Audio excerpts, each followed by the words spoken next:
चंद्रयान-3 की सफलता।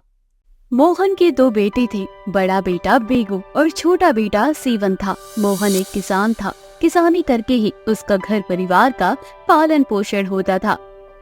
अरे सीवन कहाँ है? खेत में बहुत सारा काम पड़ा हुआ है। उसे तो बस किताब से मतलब रहता है। घर के काम के प्रति कोई जिम्मेदारी ही नहीं है उसकी तो। आखिर मैं अकेला किस किस को संभालूं? किस किस के सपने को पूरा करूं? किस किस का पेट भरूं? पिताजी आप बिल्कुल भी चिंता मत करिए। मैं आपके साथ खेत में जाकर आपकी मदद करूंगा। सीवन का क्या है? उसे तो बस सारा दिन पढ़ाई पढ़ाई यही नजर आता है। अगर किताब पढ़ने से इंसान का पेट भर जाए तो वो सारा दिन किताब ही पढ़ता रहे। काम करने की जरूरत ही क्या है फिर? तभी सीवन अपनी कुछ किताबें लेकर आता है। यह सब देखकर मोहन को गुस्सा आता है और वे अपने छोटे बेटे से बोलता है, कहाँ था तू अब तक? घर के लिए तेरी कोई जिम्मेदारी नहीं है क्या? या बस सारा दिन तुझे पढ़ाई ही करनी है? पढ़ाई करने में भी पैसे लगते हैं और जब तक तू पैसे नहीं कमाएगा तब तक ना पढ़ पाएगा ना एक कामयाब इंसान बन पाएगा। खेत में अकेले तेरा बड़ा भाई और मैं, हम दोनों ही किसानी करते रहते हैं। पिताजी मुझे माफ करना, वो मैं पढ़ाई कर रहा था क्योंकि मेरे एग्जाम आने वाले हैं। आप बिल्कुल भी चिंता मत करिए, मैं खेती करने के लिए समय निकाल लूंगा। माफ करना कि मैं आप लोगों को पूरी तरह से सपोर्ट नहीं कर पा रहा हूँ। हम दोनों जा रहे हैं खेत में। अगर तेरा मन करे तो आ जाइयो, या फिर खेती करना छोड़कर पढ़ाई ही करता रहियो। देखता हूँ कि कहाँ तक लेकर जाती है तुझे तेरी पढ़ाई। इतना बोलकर मोहन अपने बड़े बेटे के साथ खेत में चला जाता है। सीवन भी मजबूरी में अपने पिता के पीछे पीछे भागता हुआ खेत की ओर निकल जाता है और वहाँ जाकर खेती करना शुरू कर देता है। खेती करते करते करीबन रात के 8 बज जाते हैं। दोनों बच्चे बहुत बुरी तरह से थक चुके थे। यह देखकर मोहन को अपने बच्चों के ऊपर तरस आ जाता है और वे उन दोनों से कहता है, बच्चों मैं जानता हूँ कि हमारा जीवन बहुत गरीबी में है, लेकिन मैं भी मजबूर हूँ। अगर किसानी नहीं करूँगा तो अपने परिवार का पालन पोषण कहाँ से करूँगा? गुस्से में कभी कभी बहुत ज्यादा बोल देता हूँ, लेकिन मेरी बातों को कभी दिल से मत लेना, क्योंकि ये एक ऐसा दौर है जहाँ पर इंसान बहुत संघर्ष करता है और उसे पढ़ाई भी करनी है, उसे पेट भी देखना है, साथ ही साथ अपना पालन पोषण भी करना है और पूरा परिवार भी साथ लेकर चलना है। कोई बात नहीं पिताजी, आपका गुस्सा करना, आपका डांटना हमारे लिए एक लेसन की तरह है, जिसे हम हर दिन कुछ न कुछ सीख लेते हैं। और वैसे भी मुझे बहुत बड़ा आदमी बनना है। सोशल मीडिया से फेमस नहीं होना मुझे अपने काम से, अपने नाम से फेमस होना है, ताकि मुझे किसी भी सोशल मीडिया की जरूरत ना पड़े। सीवन बहुत ही मेहनती था। वह दिन रात मेहनत करके एक सफल इंसान बनना चाहता था। सीवन खेती करने के साथ साथ बाजार में सब्जियां बेचा करता, कभी फल बेचता और इस तरह से सीवन अपने कॉलेज की फीस के पैसे खुद की मेहनत से दिया करता था। सीवन एक होनहार बच्चा था। उसकी होनारी को देखकर कॉलेज के टीचर्स उसे स्कॉलरशिप देने का फैसला करते हैं। सीवन अपनी उच्च शिक्षा पूरी करने के लिए MIT चला जाता है। वहां जाकर वह दिन रात मेहनत करता है। सीवन का इंटरेस्ट बचपन से ही साइंस में था। वह अपने भारत का नाम रोशन करना चाहता था। वह चाहता था कि वह अपने भारत का रॉकेट चंद्रमा पर भेजकर एक मिसाल कायम करे, भारत का नाम रोशन करे। आखिरकार सीवन ने अपने सपने को पूरा करने के लिए जी जान लगाने में जुट गया। उसने अपनी एक वैज्ञानिक टीम तैयार की और एक रॉकेट तैयार करके अपने मिशन पर लग गया। आखिर वह दिन आ ही गया जिस दिन का इंतजार था। सभी लोग टीवी पर सीवन की रॉकेट लॉन्चिंग पर टीवी पर नजरें गड़ाए बैठे रॉकेट की उड़ान भरने का इंतजार कर रहे थे। देख बेगू, मैंने सीवन को बहुत कुछ सुनाया और आज वो इतना कामयाब इंसान बन गया कि हर कोई उसे एक वैज्ञानिक के नाम से जानने लगा है। बहुत खुशी होती है जब आपका बच्चा तरक्की करके आपका नाम रोशन करे। मेरे साथ साथ तूने भी उसे बहुत कुछ सुनाया है। आज तुझे भी अपने भाई के ऊपर गर्व महसूस हो रहा होगा। हाँ पिताजी, बिल्कुल ठीक कह रहे हैं आप। भले ही वो छोटा हो, लेकिन एक कामयाब इंसान बनकर उसने मुझे भी छोटा कर दिया। चंद्रयान-2 की लॉन्चिंग से पूरा देश खुशी से झूम उठता। हर कोई टीवी पर अपनी नजर गड़ाए बैठा हुआ था, लेकिन किसी तकनीकी खराबी के कारण चंद्रयान-2 की लॉन्चिंग में गड़बड़ी आ जाती है, जिस वजह से चंद्रयान-2 की लैंडिंग सफल तरीके से नहीं हो पाती। इन सब से सीवन बहुत ज्यादा हताश हो जाता है। तभी उससे मिलने देश के प्रधानमंत्री आते हैं। प्रधानमंत्री के सीवन को गले लगाकर उसे बहुत सद्भावना देते हुए कहते हैं, तुम एक महान वैज्ञानिक हो, जीवन में सफलता मिलेगी या असफलता इससे फर्क नहीं पड़ता, लेकिन जो तुमने कर दिखाया है ना, वो किसी आम इंसान के बस की बात नहीं है। चंद्रयान-2 की लॉन्चिंग भले ही सफल ना हुई हो, लेकिन तुम एक सफल वैज्ञानिक हो। आज तुम्हें पूरा देश जानता है। और मुझे गर्व महसूस होता है कि मेरे देश में ऐसे वैज्ञानिक हैं। प्रधानमंत्री की इन बातों से सीवन बहुत ज्यादा खुश हो जाता है और खुशी के कारण उसकी आंखें नम हो जाती है। यूं ही कुछ महीने गुजर गए। सीवन अब रिटायर हो चुका था।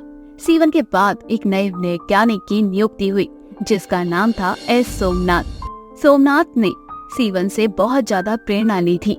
सर, आपके बारे में जितनी बातें करो उतनी कम है। सच में आप एक सफल वैज्ञानिक हैं। मैं आप जैसा बनना चाहता हूँ। चंद्रयान-3 की सफलता लॉन्चिंग करने की पूरी कोशिश करूंगा। बस मुझे आपका पूरा सपोर्ट चाहिए।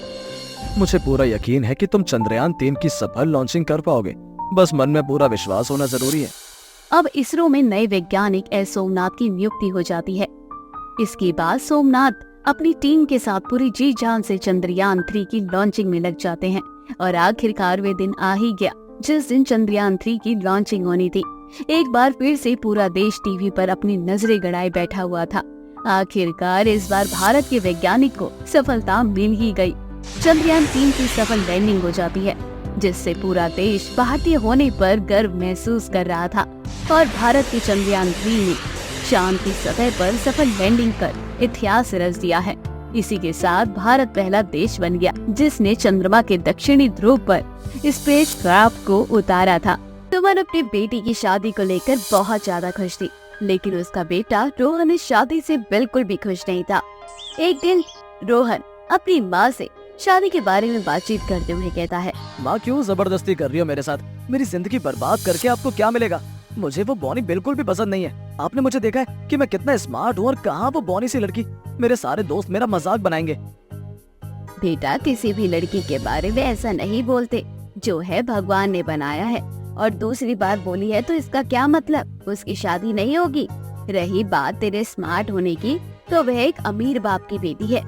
कहाँ हम जैसे गरीब लोग जिसे कोई भी शादी में फंक्शन में बुलाने को तैयार नहीं होता और वे हम लोगों से रिश्ता जोड़ रहे हैं। माना कि कमी उनकी बेटी में है थोड़ी सी, लेकिन कमी हमारे अंदर भी तो है। हम भी तो बहुत गरीब हैं। हमसे वो रिश्ता जोड़ रहे हैं, यही बहुत है हमारे लिए। जब लड़की हमारे घर आएगी ना तो हमारी जिंदगी बिल्कुल बदल जाएगी। माँ, पैसे देखकर मेरी लाइफ का खिलवाड़ बनाकर रख दिया आपने। अरे अपना कोई ईमान धर्म नहीं है क्या? माना कि हम गरीब हैं, लेकिन इसका मतलब ये नहीं है कि किसी से भी और किसी काली कलूटी लड़की से शादी कर लूं। बेटा, मैंने अपनी जिंदगी में बहुत गरीबी देखी है और शायद इस गरीबी के कारण मैं तुझे अच्छे से पढ़ा लिखा भी नहीं पाई और ना ही तेरे कोई सपने पूरे कर पाई। बस मुझे इतना पता है कि वे लड़की हमारे घर में लक्ष्मी बनकर आएगी। तुझे क्या लगता है उसकी छोटी हाइट होने के कारण उसमें बहुत सारी कमियां हैं? बेटा, एक बार उससे बात करके तो देख, तुझे समझ में आएगा कि जो एक गुण जीवन साथी में होने चाहिए वे सारे गुण हैं उस लड़की के अंदर। माँ, मेरी बात आप ध्यान से सुन लो। मैं उस लड़की से शादी नहीं करूंगा। वो बॉनी मेरे लायक है ही नहीं। ठीक है, फिर मेरी बात भी तू ध्यान से सुन ले। तेरे पापा तो वैसे तुझे बचपन से छोड़कर चले गए और मुझे भी यहाँ अकेला छोड़कर चले गए। अब मैं भी चली जाऊंगी अगर तूने उस लड़की से शादी नहीं की। मैं तो खुद को हमेशा हमेशा के लिए खत्म कर दूंगी। अब फैसला तेरे हाथ है कि तुझे माँ की जिंदगी प्यारी है या अपनी मनमानी करनी है। रोहन भी अपनी जिद पर अड़ा हुआ था, तो वही सुमन भी किसी भी हाल में अपने बेटे की शादी जबरदस्ती काजल के साथ करवाना चाहती थी। काजल दिखने में बहुत ही सुंदर थी, काफी पढ़ी लिखी थी, अपने माँ बाप की इकलौती संतान थी। काजल के पास दौलत और शोहरत किसी चीज की कोई कमी नहीं थी। भगवान ने उसे जरूरत से ज्यादा छोटी हाइट वाली लड़की बना दिया था, जिस वजह से हर कोई उसे शादी के लिए मना कर रहा था।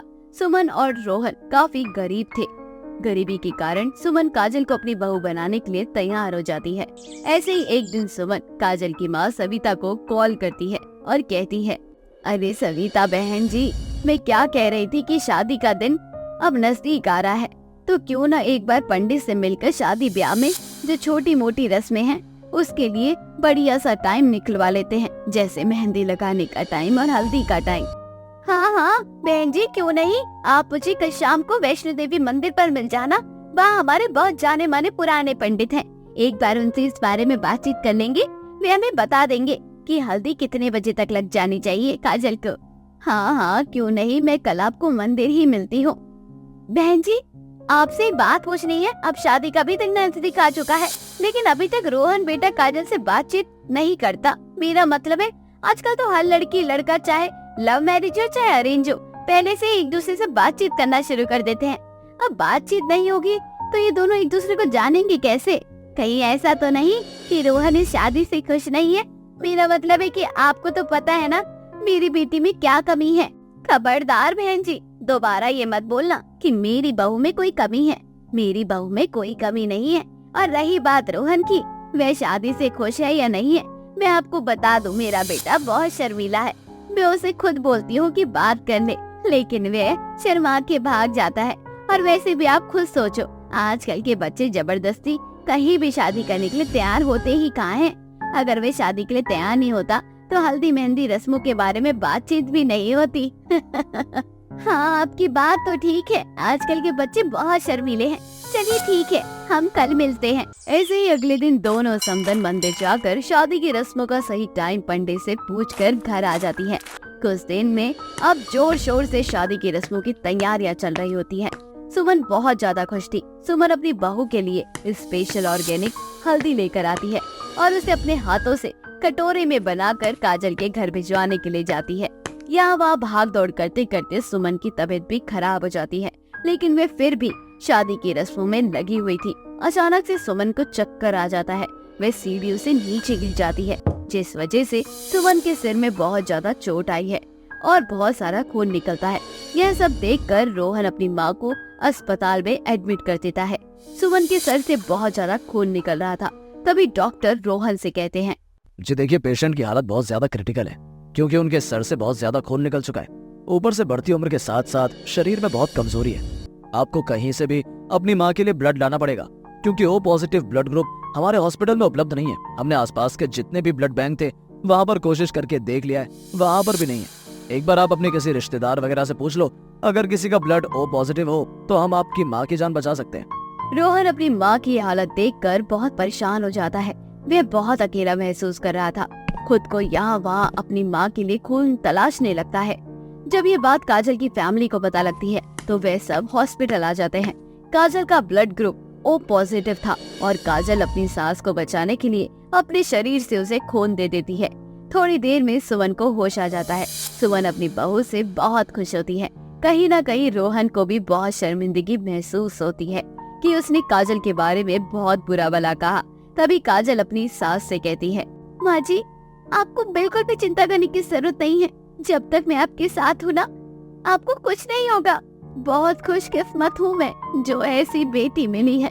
लेकिन मुझे माफ करना काजल बेटा, मेरी वजह से तेरी हल्दी की रस्म खराब हो गई है, वरना आज तेरी हल्दी पूरी हो जाती। हल्दी तो वैसे भी पूरी हो जाएगी माँ जी। ये देखो, मैं हल्दी लेकर आई हूँ। आप सबसे पहले अपने हाथों से मुझे हल्दी लगा दीजिए। तभी वहाँ रोहन आता है और रोहन अपनी माँ से कहता है, हाँ माँ, लगा दो अपनी होने वाली बहू को अपने हाथों से हल्दी, क्योंकि शादी तो हमारी होकर ही रहेगी। रोहन के मुंह से ये सुनकर सुमन और खुश हो जाती है और वे अपने हाथों से काजल को हल्दी लगाती है। 2 दिन बाद डॉक्टर सुमन को घर भेज देते हैं। बहुत ही कम रिश्तेदारों के साथ रोहन और काजल की शादी हो जाती है और रोहन भी काजल को स्वीकार कर लेता है।